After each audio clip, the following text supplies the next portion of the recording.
दुनिया में दशकों से एक ट्रेंड चला हुआ है।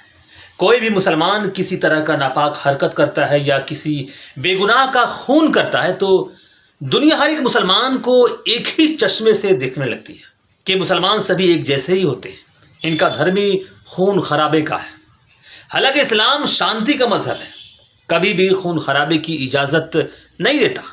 पाकिस्तानी आतंकी जब भी घुसपैठ करके भारत में आते हैं और अपनी नापाक हरकतों से इंसानियत का कत्ल करके भाग जाते हैं, वो तो चले जाते हैं लेकिन आलम इस्लाम और मुसलमानों पर काला धब्बा छोड़ जाते हैं।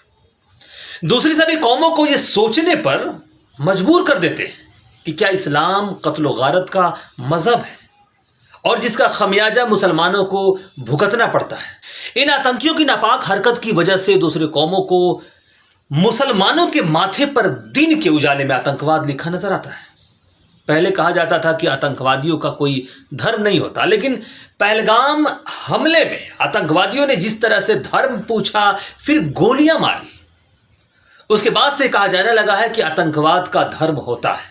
हालांकि इस बात को मैं इसलिए नकार रहा हूं क्योंकि आतंकवादियों ने जब कहा कि हिंदू मुस्लिम अलग हो जाओ, तब हिंदुओं के बीच एक मुस्लिम परिवार भी मैगी खा रहा था, वो वही खड़ा रहा, वो हिंदुओं से दूरी कतई नहीं बनाई। आतंकवादियों ने गोली चलानी शुरू की तब पहलगाम के वादियों में खच्चर से सैलानियों को सैर कराने वाला सैयद आदिल ने आतंकियों से ये कहते हुए लड़ गया कि हमारे मेहमान हैं, इन्हें मत मारो।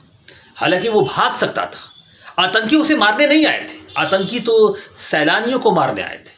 लेकिन आदिल को सैलानियों की परवाह थी, जबकि उसके घर में बीवी थी, बहन थी, बूढ़े माँ बाप जिनका आसरा आदिल था। इन सब की परवाह किए बगैर आदिल सैलानियों को बचाने के लिए आतंकवादियों से बंदूक छीनने की कोशिश की, जिसके परिणाम स्वरूप आदिल के सीने में आतंकियों ने 3 गोलियां उतार दी, जिससे उसकी मौत हो गई।